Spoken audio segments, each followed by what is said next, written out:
السلام علیکم ورحمت الله وبرکاته. ګرانو زده کوونکو، په دې هیله چې روغ جوړ او سلامت اوسئ پیل کوو په خپل نننی لوست باندې. مخکې له دې نه چې په نوي لوست باندې پیل وکړو، اول خو به تاسې کورنۍ دنده راوړی وي او حتما مو راوړی، او وروسته د هغې نه غواړئ چې په تېر لوست باندې به رڼا واچوو. ستاسې تېر درس څه و ګرانو عزیزانو؟ ساقه یا ډنډر. ګرانو زده کوونکو، تاسې پوهیږئ چې ډنډر یا ساقه د نبات یوه اساسي برخه ده. ډنډر هغه برخه ده چې د ځمکې د پاسه نمو کوي او په نبات کې ډیر مهم دنده لري. د ډنډر یو له مهمو دندو څخه د اوبو او غذایي توکو انتقال دی پاڼو او د نبات نورو برخو ته. همدارنګه د میوې د پاڼې او د نبات د ټینګ ساتلو دنده هم پر غاړه لري.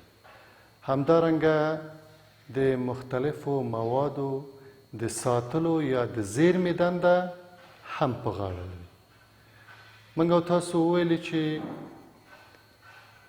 ډنډر یا ساقه د ځمکې د پاسه د غوټیو په نتیجه کې نمو کوي، خو ځینې ساقې شته چې د ځمکې لاندې په افقي ډول یا د ځمکې د پاسه په افقي ډول هم وده کولی شي. دا و زموږ او ستاسو تېر لوست.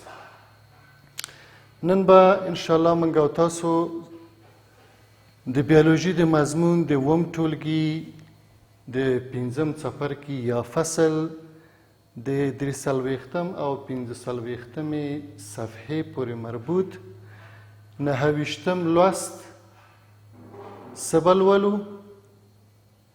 ځکه چې موږ ډنډر یا ساقه لوست دی، خو اوس به یې د ډنډرو ډولونه لولو چې ډنډرې په کومو ډولو باندې پیدا کیږي. مخکې له دې نه چې اصلي درس ته ورشو، غواړم چې د همدې لوست موخې تاسو ته په لنډ ډول بیان کړم. نن به موږ او تاسې د درس تر پایه پورې په دې وتوانیږو چې د ډنډرو یا ساقې ډولونه وپیژنو. همدارنګه ډنډرې یا ساقه د نبات د ودې لپاره وشو کارولی. همدارنګه د ډنډرو یا د ساقې د ساتلو لپاره هڅې وکړو چې انشاءالله دغه ذهنیت به د درس تر پایه پورې به موږ کې پیدا شي. راځو خپل اصلي درس ته. بسم الله الرحمن الرحیم. د ډنډرو ډولونه. ګرانو زده کوونکو، تاسې به هم ساقې د مختلفو ونو او بوټو مختلف ساقې لیدلې وي. حتما مو لیدلی بعضې ساقې مستقیم ساقې دي، لکه که تاسې د غنمو ډنډرې یا ساقې لیدلی وي. بعضې ملاست یا په افقي ډول سره دی، لکه ځمکني توت او داسې نور. بعضې ساقې دي چې تاویدونکې ساقې دي چې په بل نبات باندې تاویږي، لکه اوس تاسې د عشق پیچان ډنډرې یا ساقې، همدارنګه د توریانو بعضې قسمتونه چې تاویږي، همدارنګه دا تاویدونکې ساقې دي. او بعضې د ځمکې لاندې ساقې دي، لکه الوګان. الوګان په خپله د ځمکې لاندې ساقې دي. تصویر ته تاسې وګورئ د کتاب. ګرانو زده کوونکو، ستاسې په کتاب کې 3 ډوله ساقې د نمونې په شکل تصویرونه یې راغلي. د ځمکې لاندې تاسې ګورئ چې الوګان دي. همدارنګه په افقي ډول لکه ځمکنی توت دی. همدارنګه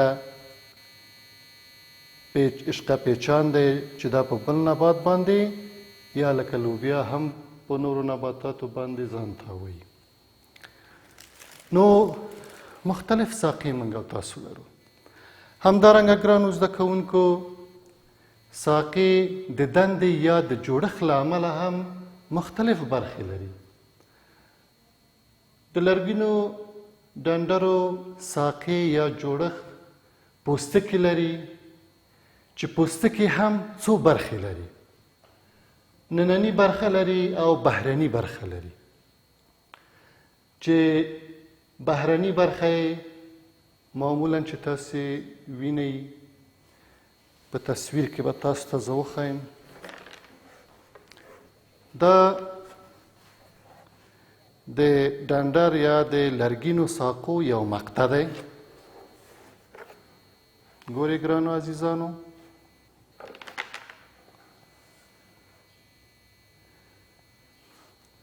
دغه بیرونی برخه دی. بیرونی برخه یا بهرنی برخه مړه حجرات دي، خو مړه حجرات هم مهم دنده لري. په ونه یا نبات باندې د مضرو حشرو د داخلېدو مخنیوی کوي، د اوبو د ضایع کېدو مخنیوی کوي. همدارنګه داخلي برخې دي دا د ډنډرو. په داخلي برخه کې هم ګرانو عزیزانو کارتکس برخه دی. کارتکس برخه همدغه داخلي برخه ده چې په داخل کې د موادو د ذخیره کولو دنده پر غاړه لري. د کارتکس برخه یا د پوستکي داخلي برخه د ډنډرو د موادو او توکو د ذخیرې دنده پر غاړه لري. همدارنګه کارتکس نه وروسته فلویم دی.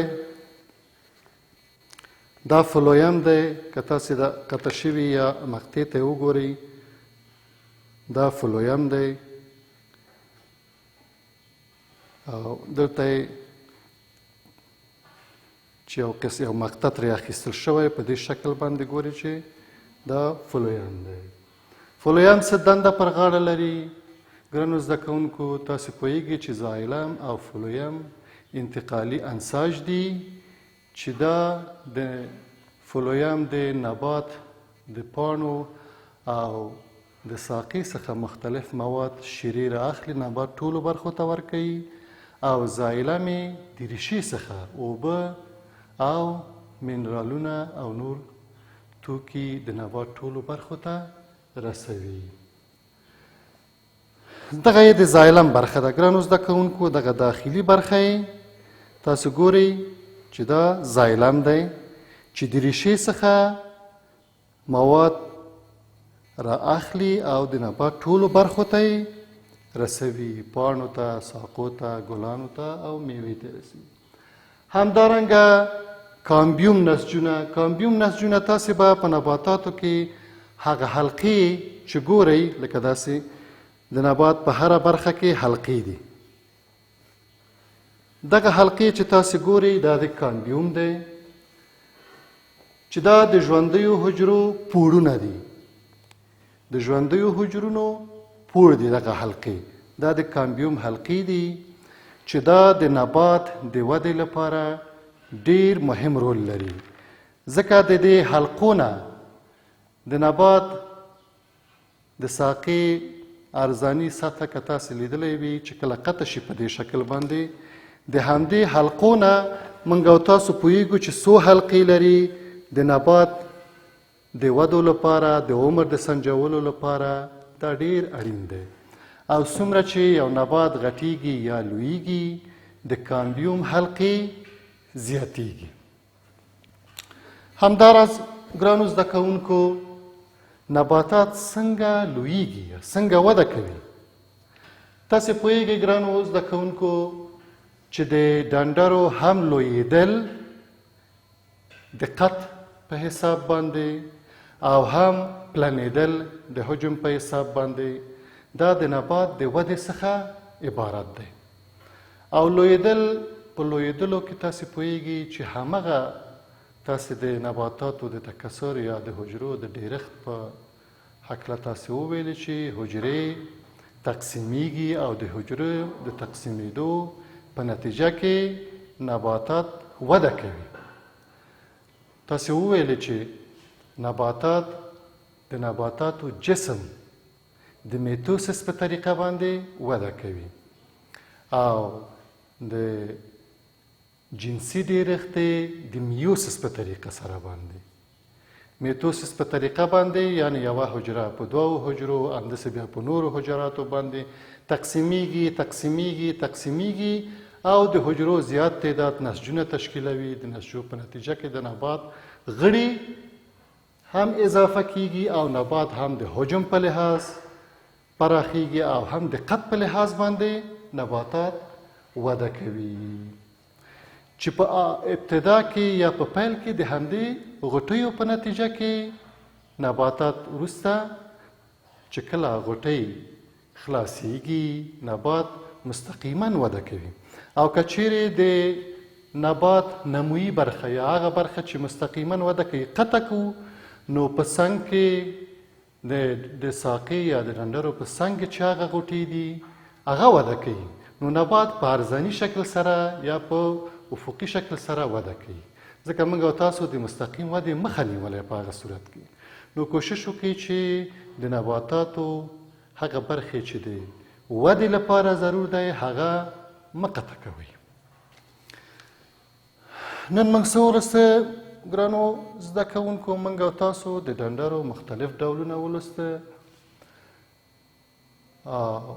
په کومو ډولو باندې پیدا کیږي؟ مستقیم ډنډرې یا مستقیم ساقې دي چې راسنجې کیږي د ځمکې د سطحې نه او نورې ډنډرې دي چې په افقي شکل سره باندې وده کوي او همداراز د ځمکې لاندې ساقې دي لکه الوګان او تاویدونکي ساقې دي لکه اشقپیچان او نور.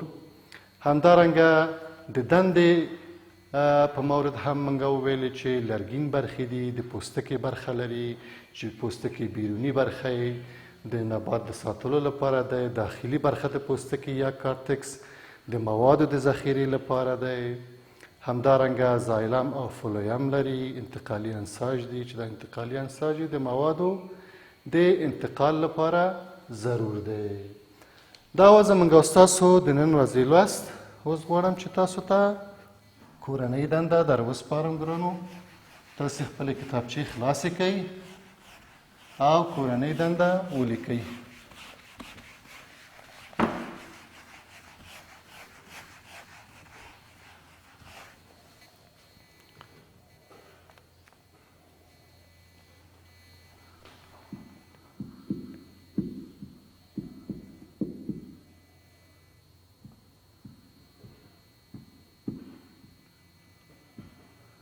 ګرانو زده کوونکو د ډنډرو اهمیت د نبات د ودې لپاره په څو جملو کې ولیکئ چې ډنډرې د نباتاتو د ودې لپاره څه اهمیت لري.